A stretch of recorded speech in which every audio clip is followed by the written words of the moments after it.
All right, hi everyone. My name is Cassie Tarakajian, and my talk is called The Blessed, the Cursed, and the Blursed.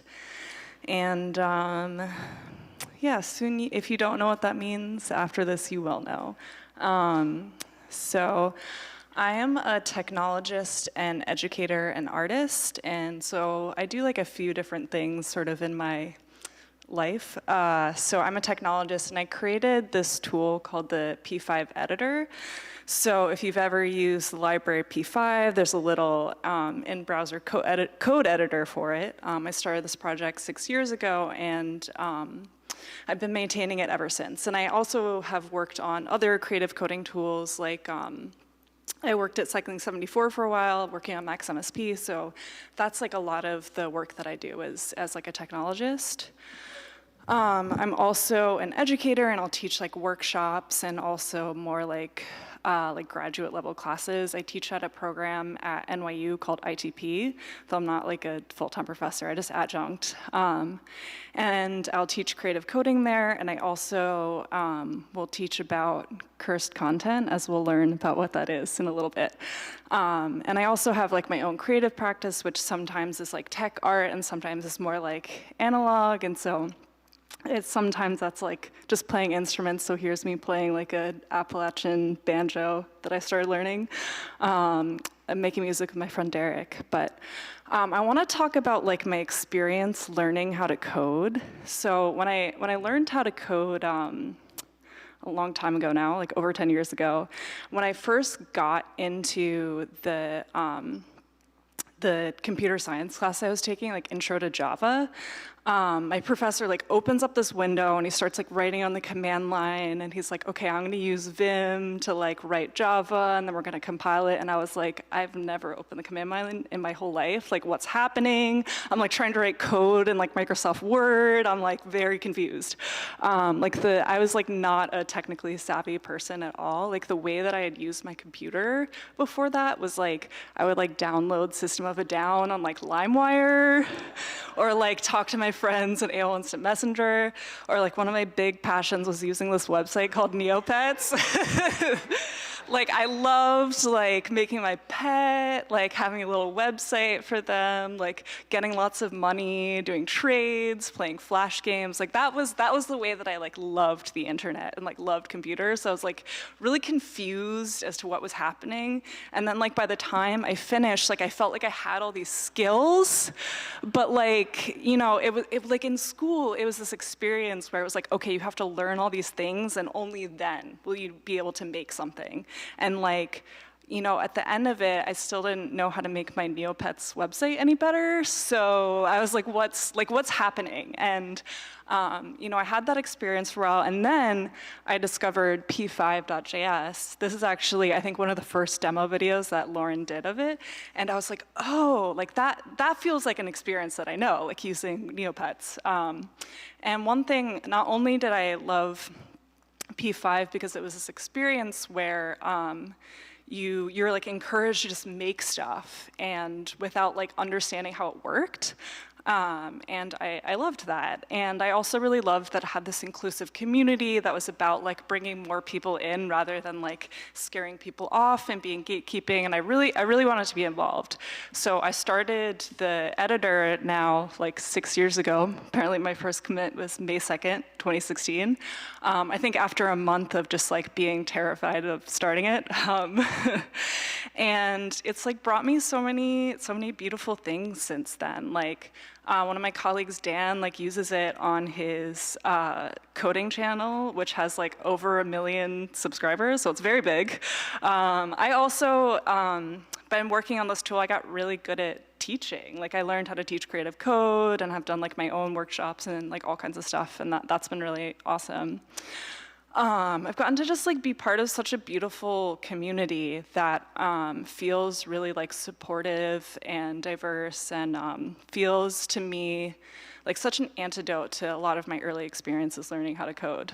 And it's actually like a huge project. It has maybe, like if you've ever used it, like these numbers might like blow your mind. It has like, people have made 6 million sketches on it. Like hundreds of thousands of people use it every month, and there's also like 1 million registered users. And like, I'm also the only person that like is making sure the website is up. And so, you know, like leading an open source project is like wonderful and rewarding in so many ways, but it's also quite difficult. And like, I think I reached a little bit of a point where I felt like I didn't know how to like have fun online anymore.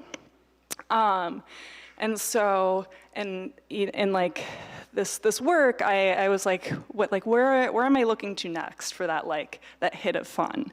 And so this brings me to the 2019 film Cats. I don't know if anyone's seen it or heard of it, but yeah, it came out in December 2019, right before the pandemic. And I'm just gonna play a little clip. I'll keep the music off because it's really bad. But like, this film is just like very, like it like is disturbing to watch. Like there's CGI jiggling bodies are really horrible. There are these different scales. This part where she zips off her fur is just like quite disturbing. And like, people had really strong reactions to it. And I thought that was fascinating. And so I'm gonna read some responses that I think are great. I don't know why you're all freaking out over miniature yet huge cats with human celebrity faces and sexy breasts performing a demented dream ballet for kids. Or the Cats trailer cursed the next 4 generations of my bloodline. I agree with both these. And one thing that I think is fascinating is that people started using this term curse to describe cats, right? And I think there's I was really touched to discover that there's, I think, perhaps a correlation between the release of the 2019 film Cats and the usage of the word cursed images. It was this word that I felt like the mainstream audience could use to describe this uncomfortable yet exciting feeling. When you see something and you're like, these CGI bodies make me feel really uncomfortable. I don't know, like the way their ears move or their tails move. Like, why are they, I don't want to look at them dancing. But people learned about this term, and I think it was this moment where a mainstream audience saw the seams of a technology, right? Like saw the seams of CGI, and I like loved that there was a mainstream space for that, where like I feel like when I talk about what I do, I'm just like, I trip over to like an average person. I'm like, I don't know how to describe it, but creative coding, yeah. So for like the average person to be able to see that, I thought that was really exciting. And I became so obsessed with this word that one of my friends got me a cake for my birthday next year that says cursed AF. And like I started using it for things beyond like this like technical art thing that felt kind of disturbing yet exciting. And inadvertently, I started collecting lots of images that were like this, like not even planned. I just loved collecting them and sharing them and talking about them. And it would be all kinds of things, like, you know, like in the upper left, that's like a picture that was created by a GAN, like a machine learning tool, and it like had gone around on social media where people had been like, name one thing in this picture, and it has this you know, has things that look like objects that we know, but there's nothing that you can name on it. It's kind of disturbing. And also like the antithesis to cursed is like blessed, like things that make you like feel really good, but maybe also are like kind of strange. Like on the upper right, it's like a picture I took of like a couple sleeping on a bench wearing like matching outfits and like weaved in each other in like a really sweet way. You know, on the lower left is like someone's extremely messy computer screen. My favorite is this one that's like the bag of, for sale is a bag of 100 loose teeth. This is like a everything that was recommended to me when I was like looking on Etsy for jewelry. And you could sort of see how the machine learning algorithm was like, oh yeah, beads, teeth, they look the same. But like that sort of recommendation feels like, you're like, oh, I don't want that. But like these are algorithms that we're all facing with all of the time. And I think every one of us has experienced a moment where we see something like this on a website or in real life, and we're like, what, like, that's really strange. And so I wanted to understand this more, and so I did what anyone would do who wanted to research something, which is like decide that I'm going to teach a class about it and force myself to do a lot of research and get a lot of students as a captive audience. So that's what I did. And I decided to teach this class with my friend Adam, who's the one who got me the cursed cake. And we just happened to, be on the same brainwave about like researching cursed content. And so in understanding what cursed content is, I had to first, go to the source, which is where this term started coming about, and actually came from this Twitter account and other sort of communities, and it serves a lot of these images that I think are kind of like gross, and this is not a place where I really go to when I think about curse, but it's like a starting point, because like some of them are fun and have like moments of pop culture, like this one in the upper left, like the cursed Homer Simpson, like that's kind of weird. But so this is kind of like the aesthetic of where it comes from, but I wanted to like understand it more. This feeling of like, of wanting, of like feeling uncomfortable, but being like, I also love this feeling and I want to like talk about it and spend time with it. And so when we think about curses, like one place to go is like old school witchcraft, like being witches, summoning Baphomet, right? And perhaps when we think about where this term curse comes from as it relates to technology, as we know now, we'd maybe think of like a witch who's like using technology to like do spells, right? But I also like was thinking about like what even like magic or a spell or what divination is, and I was thinking about like something that I know about, which is tarot cards, and like what you do in this divination practice. And like something like this has lots of it has these symbols that we see on the cards and then we interpret, right? And in these symbols holds like social norms or values that we like know to be true, right? Like for example, this hermit card represents like the like need to like retreat and like work on ourselves and like be introspective, right? But upside down or reversed means that like maybe you're doing too much of that and you need to like be out in the world. And the Tower card represents like a big moment of like releasing something in a way that feels really scary, but that also makes room for something new to come in.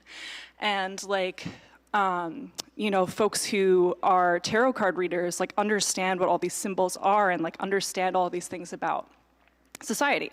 And so it was interesting holding the definitions of like a technology and like a rite or ritual together. Which I'll read these. A technology is the practical application of knowledge, and a rite identifies a set of practices and knowledge that contribute to forming the cultural models of a given society and has the aim of transmitting values and norms, institutionalization of roles, recognition of identity, and social cohesion. And like, when I read this definition of rite, I'm like, that kind of sounds like a technology, right? But it's not.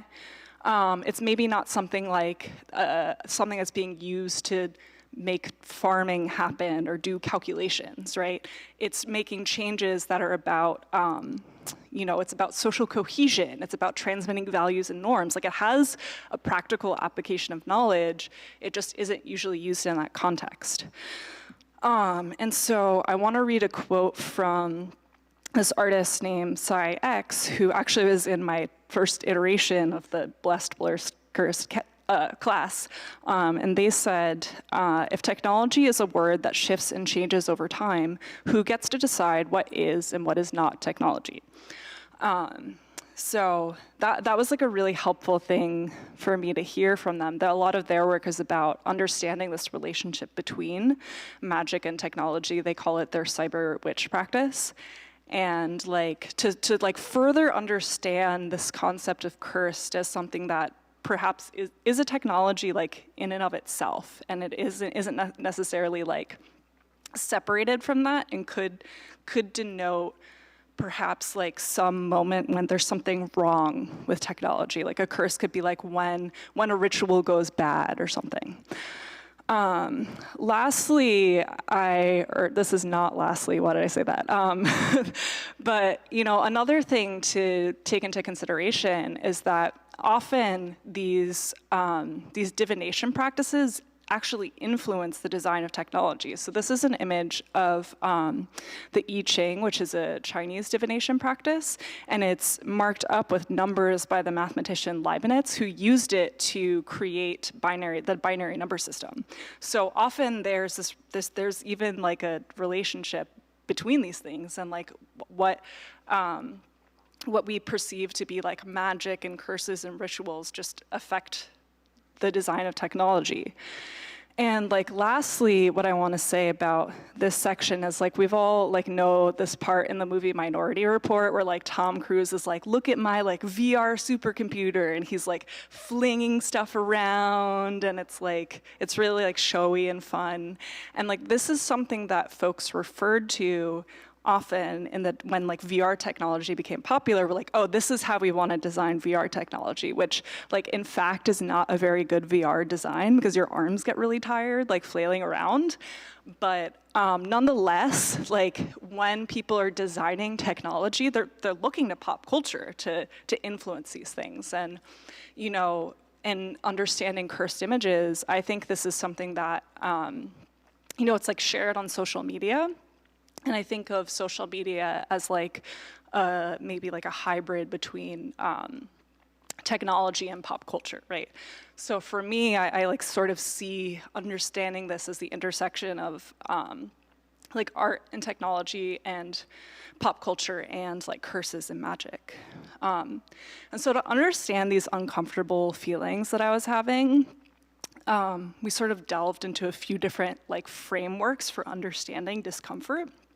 And one of them is liminal spaces, and perhaps you've seen these on the internet or you've seen them in person. It's a space that you go in and you feel a sense of dis-ease. There was maybe like an absence of humans. It feels like there was something once happening here, but no longer. And you feel uncomfortable. And that can just be feeling uncomfortable and a sense of danger. But a liminal space could also be seeing the back rooms of something, seeing the behind the scenes. This is an image from the game Minecraft where you like go beneath the ground and then you could see sort of how like computer graphics work. This is called like no clipping. And to me, it's like another kind of liminal space, seeing the like seams of technology, and that's like exciting. It also can be a space of understanding identity, where perhaps like a gender identity, feeling like you have to like fit into any like one or like two boxes or whatever feels really limiting. But when you exist in like a liminal space and are just like, whatever, I'm gonna be like whatever gender I feel comfortable being, that can be like exciting and expansive. And I think of liminality as being something that can feel joyous. Another thing that we look at is the concept of the Uncanny Valley. I'm gonna get my water really quick. Give me a second.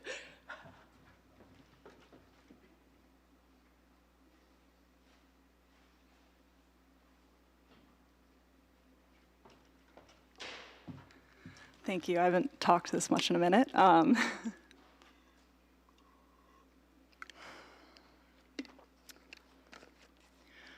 So the Uncanny Valley is this uncomfortable feeling that when you see something like a robot or some other object that looks, the closer that you get it to looking human, the maybe more, there's like this valley that appears that makes you feel super uncomfortable.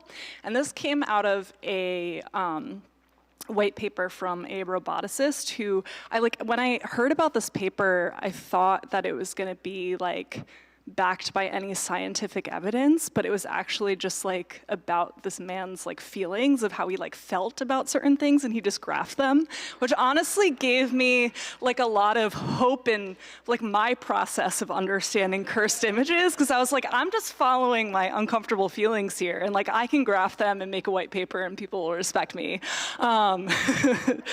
But I think this is like a common phenomenon that lots of us have found to be true, right? And I think this is an image of a roboticist named Hiroshi Ishiguro, and he made this robot that is supposed to look exactly like him, and he wanted to like interrogate the Uncanny Valley like that. You can watch videos of it like speaking online, and really quickly you feel that uncomfortable feeling. You're like, oh, that doesn't look like him. One thing that I think is fascinating about this person is that he actually, as he aged, he got plastic surgery to continue to look more like the robot. Yeah, which feels disturbing. But I also feel this uncanny feeling when I look at images that are made by machine learning networks. These are all images from the website thispersondoesnotexist.com. And looking at them and seeing how they feel close to human, but also I think for me, I can tell that they're all they're not real. It makes me feel uncomfortable, and maybe like, I don't know, it makes me feel fearful, like perhaps fear of being replaced, fear of like the singularity, or maybe just with the context that like these are being used by hackers to like impersonate people. It's being used in like phishing schemes, and like the way that these technologies can be used with malicious intent. Another thing we talk about is the fine line between things being cute and monstrous. And this is a short clip from a television show called Booba, which was about getting children to exercise via these like colorful blobby guys, which like you kind of look at, there's like some study that said that like children like colorful things. I don't know, that's how this came about. And like you really sit with it and you're like, these things are like kind of monstrous, and I can't believe we let our children watch these. And also they make really messed up sounds. Like yeah, it's uncomfortable. And I think cuteness can also be this tool that can disarm people and make you feel like the thing that you're doing is like less nefarious than it is. And I think this comes up with the rise of like the NFT avatars, where like celebrities are like buying these avatars and being like, wow, we're like part of this club. We all have these like cute collectibles, when it's like a money laundering scheme. So I think it comes up in that way. We're like, oh, this is a cute thing. We don't need to worry about it. But then it makes us feel like it's less powerful than it is. And I also think that cuteness can be a thing, can be like so joyous, and maybe this like cute monstrous thing could be really joyous. I personally really love long Furbies, and I like really would love to be like wrapped in one of them, especially the like 50-foot parentheses insane one. Yeah, like when we like really push the limits of what cuteness is, we can like make our own little creatures in our own little world that feels like fun and exciting. We also talk about this concept of cringe. I don't know how many people saw this video of all the celebrities singing Imagine like 6 days into the pandemic, but it's extremely cringy, and I won't play it, but I do recommend watching it, just because like it'll make you really mad in a fun way. And like it really, you like feel this feeling of cringe, but it's like contemptuous cringe. You're like, why are all these people like singing John Lennon's Imagine when like clearly they're like living in their like giant houses and just like chilling while like everyone else is like losing their job, you know? Sort of like puts it like, is this cringe that can tell you like a bad truth of the world that is really uncomfortable, be really useful in that way. I also want to talk, we also talk about like 3D, where like in 3D animation, you can literally make anything, but we should like really stop. Like there's like a disease. Okay, this is a still from a website called DAZ 3D, which is a industry standard for 3D modeling. You can like buy all these different like skins and like poses and all kinds of things, but like people just put like really disturbing stuff on here, like frog guy or like sexy centaur. And yeah, like I just feel like we need to stop. But like sometimes 3D can be really like fun and expansive. And this is a video from my collaborator Adam Roxar, who I'm doing the class with, and he likes to do things like oh, let me just turn off the music. Like, you know, a thing where we can like interrogate our bodies, and that can feel like really fun and exciting, right? Like in 3D, we can just like throw our bodies around in ways that we couldn't, you know, express our feelings about going to the gym, wanting to get too buff and then falling hard. I think that's like an uncomfortable feeling that's like fun. Whereas this makes me scared. You know, another thing that comes up in, you know, cursed content is memes. Just things, you know, we like to share, whether it be like, you know, long Furbies, my favorite, distorted symbols of pop culture, or just making fun of ourselves. I've really loved sending the one on the left to lots of people. But memes can also be a tool for like revolution. During the Hong Kong protests, folks were using this meme, this Pepe the Frog meme, as like a symbol for coming together in a really powerful way, whereas it had previously been used by neo-Nazis to spread hate speech. And I think this is super interesting because it reminds me of like all of the symbolism that's hidden in like divination practices, right? Where, you know, folks are sharing these memes around, and like you see something, the average person might look at something and be like, I don't know what any of this means, but to someone who's really in the community, they know what all the symbols mean, and they're collaborating on, they're able to like collaborate on these ideas with symbolism and like discuss them and understand them in public. Which is really cool, but also powerful and in ways that can be really harmful. Another thing that I think is like deeply cursed is machine learning, and like part of me just I like love seeing how bad it is, and like that feels really fun to me.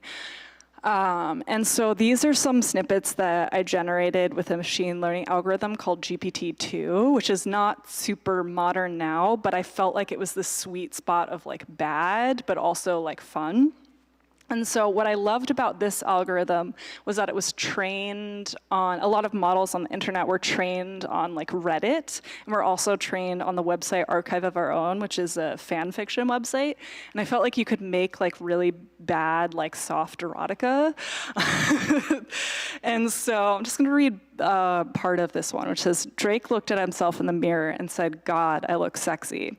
You're like a perfect specimen, the bartender crowed, the perfect one. I'm like a perfect specimen, Drake said, blushing. You're like a perfect specimen, the bartender crowed, the perfect one. I'm like a perfect specimen, Drake laughed, blushing. And a perfect specimen is beautiful? The bartender asked, blushing even more. Perfectly, Drake said, blushing again. So you get the idea. But like, it's interesting seeing the seam of the technology here and like seeing where it fails and like sitting with that and being like, wow, like this algorithm is being used by like the police and they think it's good. Like, I don't know.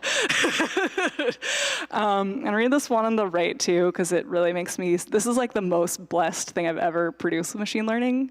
I really love that you could like put two random celebrities together and be like, I got you, let's go.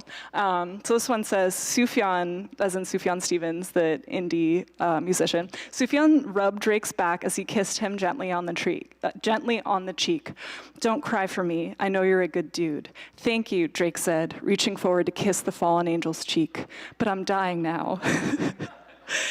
Sufjan turned and looked at the moon. Her cheeks were full of tears, and finally she opened her eyes wide. "I'll come with you when I get home, I promise," she said, finally letting go of Drake's arm and collapsing into his embrace. "I love you, Sufjan," Drake said into Sufjan's forehead. Thanks for watching me get kidnapped. "The next time I'm in your situation, I'll be sure to bring you back just as fast. I love you, Sufjan." That one is just like so beautiful to me. I don't know how that happened. I also love, there was like this AI memes that you could generate, and I think like you would sort of see the biases that were in, it's like basically this is from a website called Image Flip. And they like looked at every single meme that people had made on it, and then you could generate your own. And I love that it like held in some bias, such as like, you know, maybe the people making memes were super gay, but I love this one. Like being straight, being a good person, I don't know. I also loved like, I love algorithms where like, this one specifically where you could draw a picture and it would like generate a cat for you. Like you could make just like such beastly things that were like really, really fun. Love that one. Oh, and this is my favorite part. So now we're going to go on a website called Artbreeder, which maybe you've used it, but you can actually, it lets you do like play around with machine learning in artistic ways. So I uploaded an image of myself to it. And you can, first of all, it like creates this uncanny version of yourself. Like, I don't know, oh God. I can tell that it like can't really figure out what gender I am, and like that's kind of fun. But then it like gives you all these sliders to just play around with, and you're like, okay, I can make myself really old, and you're like, okay, let's go. Oh God. You know, I can make myself like negative gender, whatever that means. Oh. And like some of it's like fun and like maybe uncomfortable in an exciting way, and like then it's just like also super fucking racist. Like it gives you a slider for Asian, Indian, Black, White, Middle Eastern, or Latino, Hispanic. That's all you can be apparently. And like I really don't, I mean, especially it just to me feels so ungrounded in like any kind of like political context, like especially this Black one, like let's not even fucking go there. But I do love the Middle Eastern one just because like I feel like I can turn it up and then it makes me like really look like my dad. So I feel there's like a sweet spot when I like get a beard. I'm like, yeah, that looks like my dad in his youth. But yeah, like it's just, I feel like in playing with these tools, like it like embeds both this like playful, like uncomfortable expansiveness and also this bias that's like deeply uncomfortable to look at. And I feel like in understanding cursedness, it's like holding these things together. Let's go back to my presentation now. How much time do I have? Okay. I was hoping I could play another curse video, but I don't think I have time. But maybe we will. But one unfortunate thing I think happens with machine learning is that it's often used to just make like the blandest like bullshit art. Like if you go to the trending Artbreeder page for the stuff people are making, it's kind of just like really like normal looking hot people, and it like disappoints me because the thing that I feel like is really exciting about machine learning is like not making art that feels really bland and like, oh yeah, like a human could make that, but like the art that feels like so bad you're like, there's no way a human made that. Like you know, like these machine learning generated poems, like let's fill our world with like weird fun shit versus like bland boring stuff. You know, maybe we will watch this video because I just love it so much. Actually, you know, my sound doesn't work out of this computer. I didn't set it up, so we won't watch it, but we can talk about it later. So maybe you're wondering like why I'm talking about something that perhaps feels so trivial, like memes or things that are on the internet.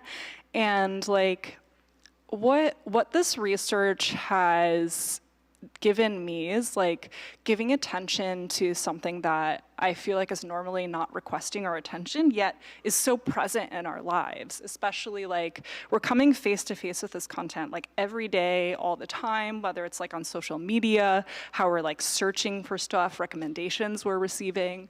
And often we're not thinking about how it's bad or disturbing, or maybe like uncomfortable and exciting. And I really, you know, when I've talked about this with people, and especially in my class, it like feels really good to take the space to make space to talk about these things. Another thing that I think it gives us is like trusting our feelings to guide us. Like for me, this project started just by being like, I have this uncomfortable feeling that I really love. Like, let's go in deeper. And it's been an important tool for, you know, holding both like uncomfort, excitement, and like discomfort, like uncomfortable truths, which is like what I feel like this is holding often. And the last thing I think it really gives us is like this power for all of us to be cursed scholars. Like, I don't want to be up here and be like, I know everything that's cursed and you know nothing. Like I really want this to be something that like a framework for us to like think about all the things we're interacting with like online and offline, and also that validate that our experiences are different for everyone. And that's like all I got, but I really encourage you to send me any and all cursed content. I love receiving it. And like if you want to collaborate on this, or have any ideas for suggestions where I could take this, like please come talk to me. After I like taught the class, and then I got asked to teach it again, and I was like, oh, I guess this resonates with people, huh? So I'm trying to figure out what to do with it beyond teaching, but thank you so much for listening and being here. And thank you, Thor, so much for inviting me to speak.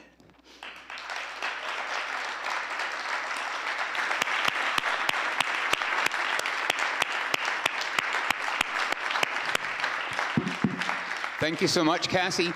I don't know if I actually told you that the artwork for the Algorithmic Art Assembly was all done via the P5 editor. Oh, really? Yeah, so I've got posters back there as well. You definitely need to take with you. Oh, that's sick. Thank you. Thanks again. Next up here, we have Amy Alexander. A few minutes for checkover.